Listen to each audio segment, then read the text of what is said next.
Hello friends, मैं आकाश शर्मा अपने इस चैनल में आपका हार्दिक स्वागत करता हूं। आज जो मैं बात करने जा रहा हूं आप लोगों को एमपीपीएससी के बेस पे रहेगा, एमपीपीएससी के लिए रहेगा। और आप सभी जानते हैं जो ये वीडियो जहां तक मेरा है वो उन नए अभ्यर्थियों के लिए है, या जो कि जैसे कि जो पहला अटेम्प्ट या दूसरा अटेम्प्ट देने जा रहे हैं, ख़ास तौर से उनके लिए है। और आगे के लिए भी हो सकता है, लेकिन ये जो नए अभ्यर्थी हैं उनके लिए ज़्यादा है। तो एक अच्छी बात है कि आपको पता होगा कि जो पीएससी का ख़ास तौर से प्री का और मेंस में भी जो एमपी का रोल है, मध्य प्रदेश का जो रोल है वो बहुत बड़ा है।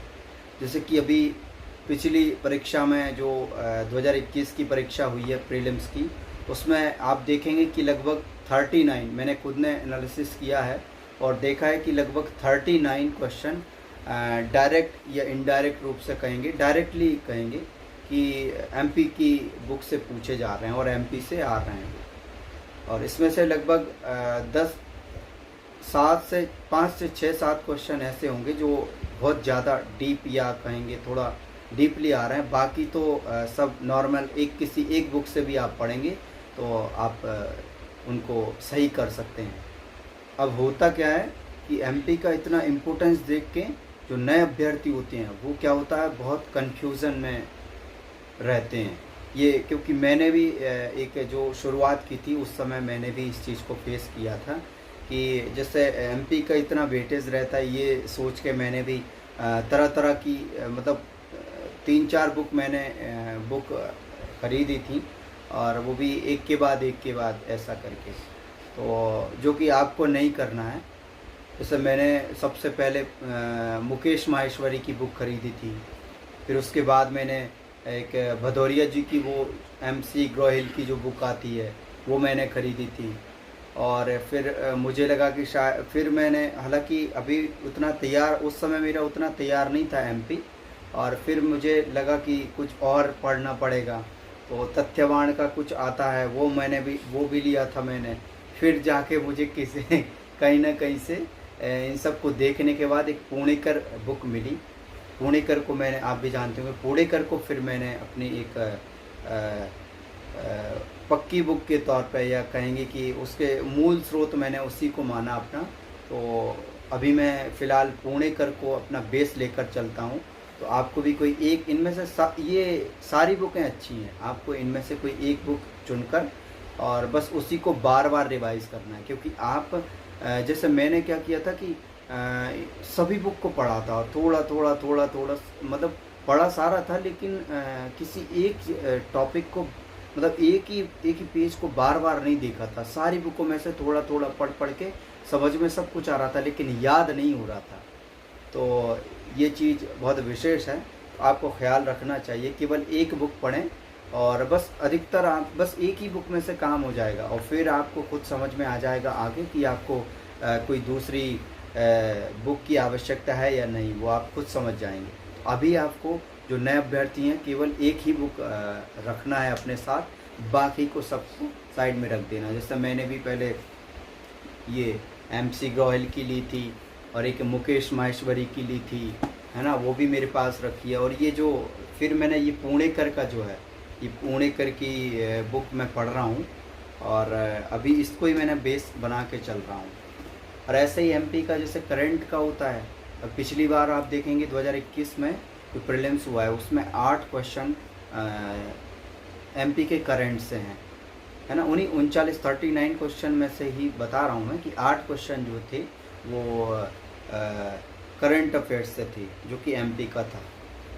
और ये मैंने देखा कि इतने सरल थे, सरल मतलब कि जो डायरेक्ट एक छोटी सी पतली बुक पढ़ने से सीधे आ जा रहे थे। मैं लगभग खुद भी एनालिसिस करके मैंने देखा था कि लगभग 7 क्वेश्चन तक तो मैं खुद अभी पहुंचा भी हूँ, और 8वां क्वेश्चन भी बहुत सरल ही है। क्योंकि जैसे वो भोपाल गैस त्रासदी वाला एक क्वेश्चन था, तो वो क्या है कि वो थोड़ा इनडायरेक्ट पूछा गया था। इनडायरेक्ट मतलब चर्चा में जो था भोपाल गैस त्रासदी का स्मारक जो था, उसका मतलब एक जो भोपाल गैस कांड जो था वो उस समय चर्चा में था। तो वो भोपाल गैस कांड का पूछा उन्होंने, और जबकि वो उसका जो स्मारक बनने जा रहा है उसका मतलब एक ट्रेंड में चल रहा था, इसलिए उससे पूछा था। और करंट अफेयर्स के लिए मैं बस आपको ये बोलूँगा कि जैसे करंट अफेयर्स में भी एमपी की कुछ पब्लिकेशंस आती हैं, मैंने देखा है। जैसे और के मैं नाम भूल गया हूँ क्योंकि अब मैंने सबको साइड में रख दिया है। पहले मेरा करंट अफेयर में भी बहुत ज़्यादा मतलब कहेंगे कि कन्फ्यूजन थी, क्योंकि मैं खुद से तैयारी कर रहा था उस समय। तो अब अभी भी फिर खुद से ही सेल्फ स्टडी कर रहा हूँ मैं। लेकिन पहले मुझे एक कहेंगे कि उतना मतलब ज्ञान नहीं था उस चीज़ का। तो मैं करंट अफेयर्स की भी 3-4 बुक ले लेता था। मतलब स्टार्टिंग में पहले एक ली, फिर मुझे लगता था शायद ये दूसरी में अच्छा है, और वो देखने में लगता भी है, क्योंकि सबका एक जो लिखने का फॉर्मेट होता है, जो किताब छापने का एक फॉर्मेट होता है, वो कुछ कुछ थोड़ा थोड़ा अलग होता है, लेकिन अधिकतर जो कंटेंट जो अंदर का रहता है वो सेम रहता है।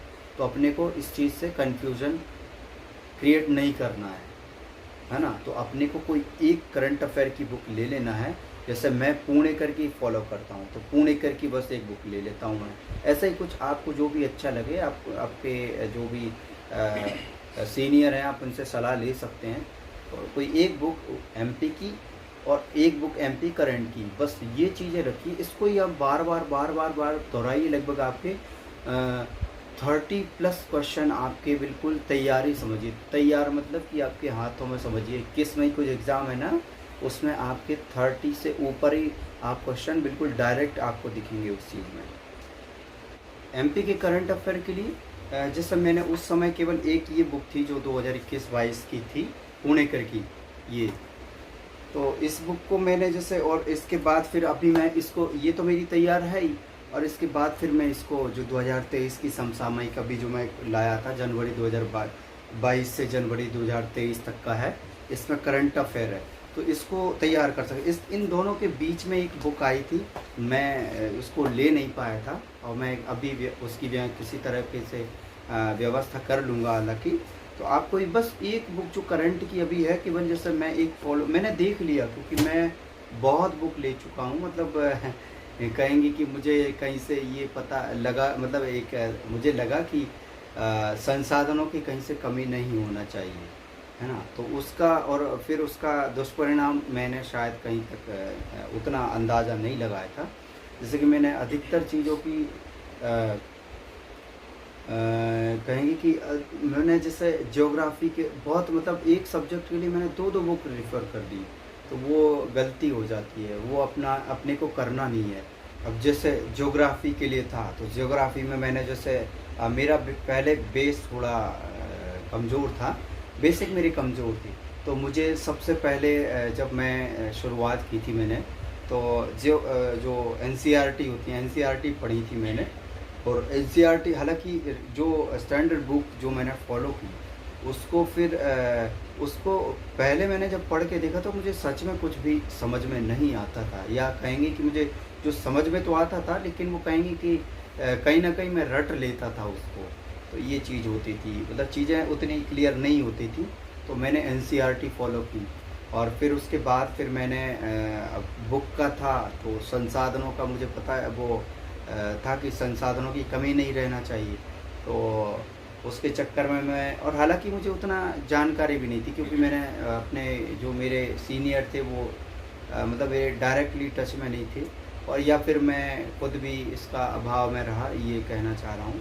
तो मैंने जैसे ज्योग्राफ़ी के लिए मैंने एनसीईआरटी पढ़ी। उसके बाद फिर मैंने माजिद हुसैन की बुक ली थी, माजिद हुसैन की बुक ली। अब फिर उसके जब उसको मैंने कुछ पढ़ा, कुछ दिन तक पढ़ा, उसको पढ़ने के बाद फिर मुझे उसमें दिखाई दिया कि उसमें पूरी चीज़ शायद कवर नहीं होती है, ये मुझे लगा ऐसा। तो मैंने फिर उसके बाद शायद एक और कोई बुक ली थी, और बुक तो 2-3 देखी थी मैंने, लेकिन मैंने फिर उसे, इसके पहले कुछ और भी घटनाएं हुई थी, तो उसके बीच का मैं स्किप करके बता रहा हूँ आपको। तो माजिद हुसैन की ली, फिर माजिद हुसैन को पढ़ने के बाद फिर मुझे जैसे वर्ल्ड ज्योग्राफी का था, तो मुझे कुछ ऐसा लग रहा था जैसे कि डिटेल में उसमें शायद ना दिया हो, ऐसा मुझे उस समय लग रहा था। तो फिर मैंने जो अपनी भूगोल की डी.आर. कुल्लर सर की जो बुक आती है भूगोल की, देखिए मेरे पास भी है, वो रखी है, मैं पास में ही सब पास में ही रखे रहता हूँ। ये वाली जो बुक आती है बहुत मोटी, डरावनी, इस बुक को मैंने लिया था।